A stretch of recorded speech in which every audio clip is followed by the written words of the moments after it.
Hey, how's it going? Thank you very much for stopping by and checking what's on. Today, I wanted to talk about generating compassion. Particularly difficult for people when they say that they have a hard time generating compassion for those that they're upset with or that they're mad about or mad for what they've done or just angry in general or people they don't like. And it's like, how do you do that? And then, of course, a lot of clients I've had have a lot of problems generating compassion for even close family members, for even people that, generally you would say is should be okie dokie. And then again, to also talk about why it's important to be able to generate compassion. Okay. So part of the generating compassion is to be able to first be a better social being.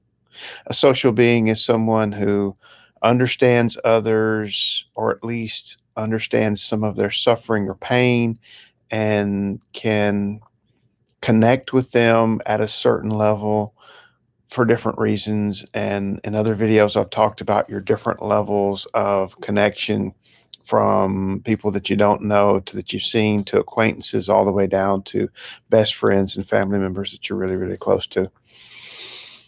So, when discussing how do you generate compassion, one of the ways it's taught is to start with somebody that would generally be easy for you to do that for. So pick a person that is someone you really like, someone maybe that you enjoy being around, someone that you consider nice, someone who you feel is nice to you. And then once you've done that, being able to sit down while doing your deep breathing exercises or your meditation and think about the other person and think about feeling with them what they're feeling, or think about understanding life from their point of view. And then if that person is having a hard time or something's going on in their life, then you can think about it and go, Wow, if that was happening to me, I would be upset. So I understand that." That's an easy start for some people. Where it gets difficult and where the conversation took off this week was there are times when you are angry at people and finding compassion for them seems very difficult. Or someone that you on the one side you can say, well, they're suffering, but it's their fault, it's their problem, and we want to instantly say that because it's their fault, they chose this situation, that we're not going to feel for them. In particular, I hear the words, we're not going to feel sorry for them. I'm talking about a deeper level of understanding than feeling sorry for people, but feeling compassion. In other words, being able to understand that that person is suffering or going through a hard time, and not so much judging them about how they got there, or why they got there, or what they did wrong, but pulling back and going, they're suffering, they're hurting, they're in pain. And the benefits of that are widespread. One, like I said, it helps you better connect to people when you can understand that at some level. Two, it's a good place for those who have difficulty being compassionate to themselves. Showing yourself forgiveness and compassion can be very difficult. And sometimes, especially for Westerners, it's very difficult for us to feel compassion for ourselves. We tend to maybe put other people first. Sometimes, we will put the other person first and think that that's what we're supposed to do, and we never get around to feeling compassion for ourselves or for our own problems. Or if we can get to a level where we can feel compassion for others without judging and generating this feeling towards them of they deserve it or don't deserve it, then it allows us to maybe turn that towards ourselves and go, well, instead of judging myself, maybe that I can understand that I'm having pain or that I'm suffering and feel compassion for myself without feeling angry at myself. And so as the conversation flowed, it became a part of, well, you know, someone had mentioned that I choose not to feel for people that I feel if it's their fault. In other words, there's this idea of whether it's your fault, whether you chose that or didn't choose that. Now, to be honest, I take more of an existential stance on things in that I feel that we are intricately involved in our lives and what goes on.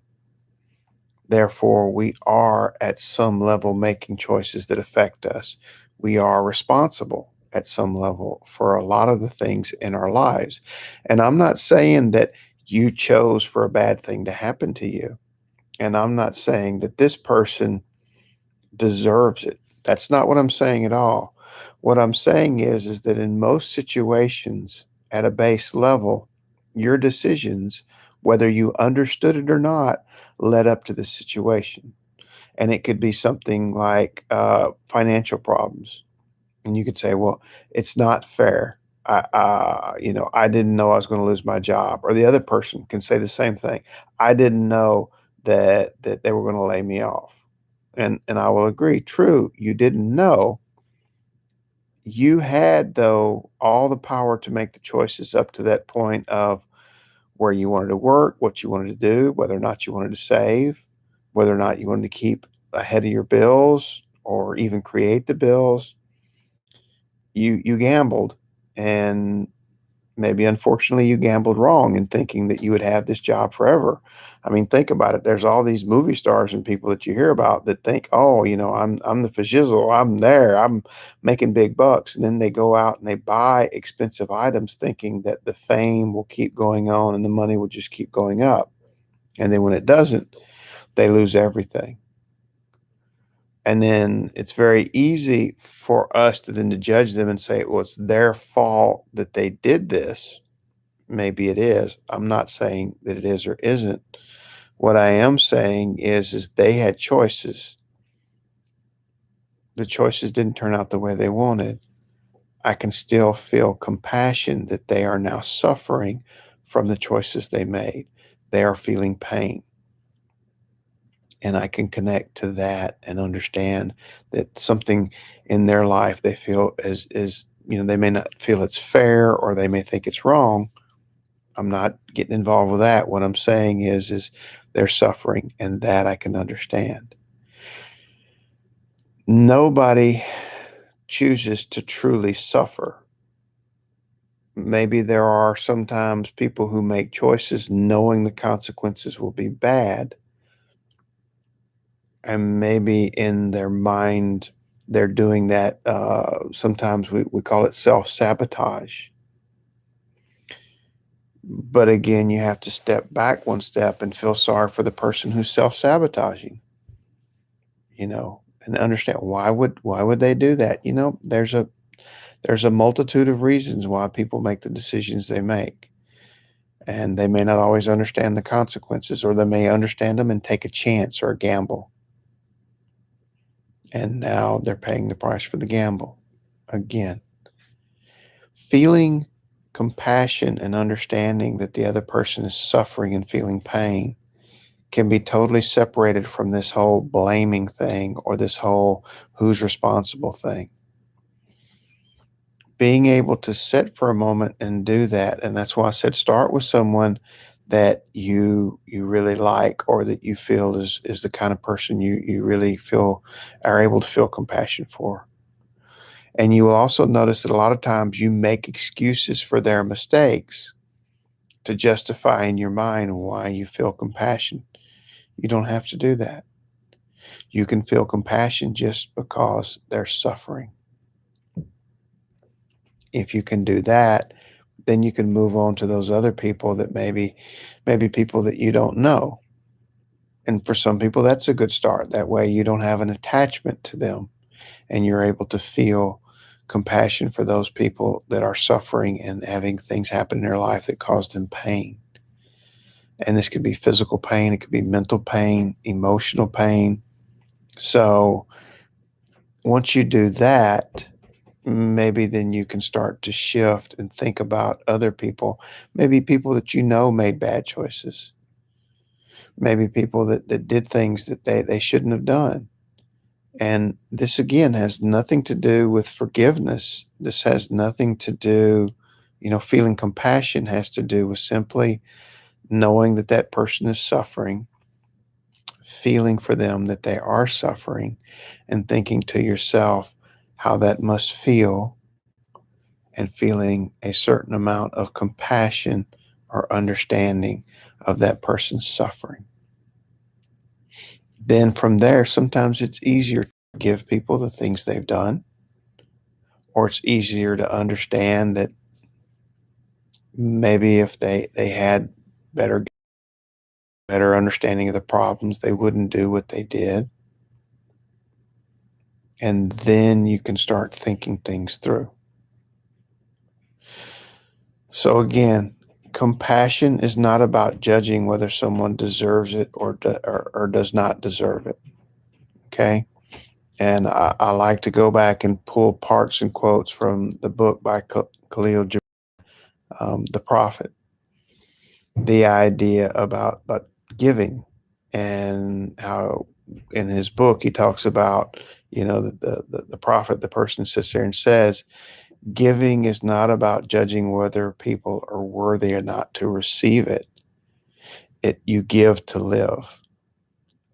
And in so giving, you yourself are benefiting by feeling compassion for others.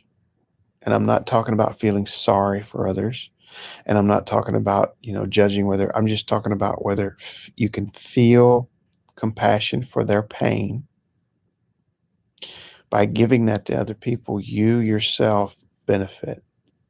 You yourself are able to have a better, more fuller life by being able to have that.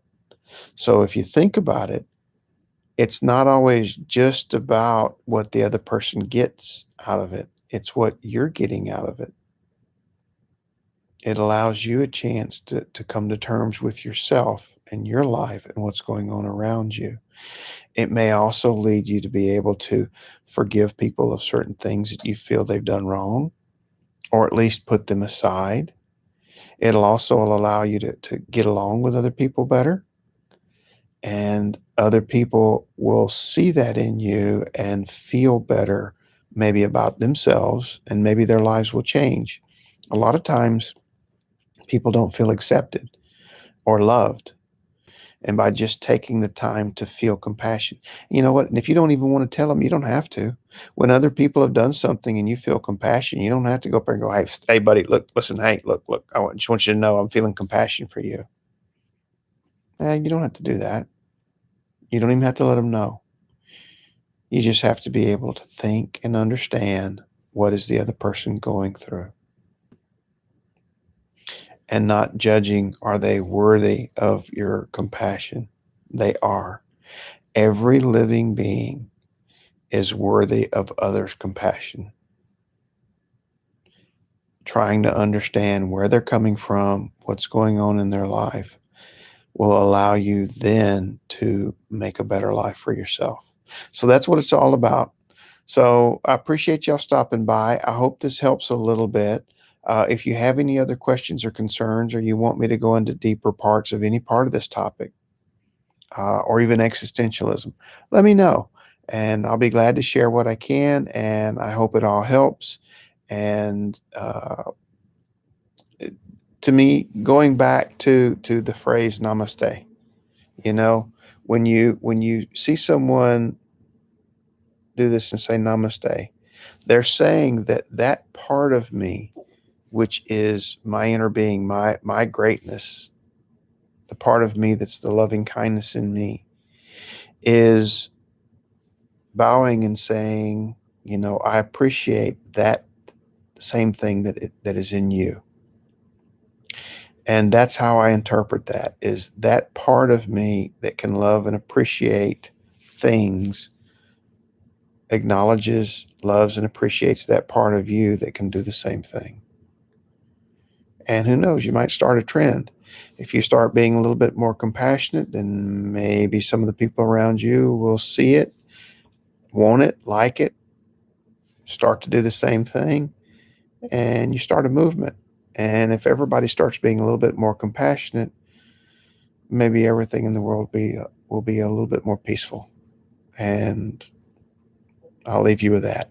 Hope you have a beautiful Sunday. You take care, and I look forward to talking to you again. Thank you.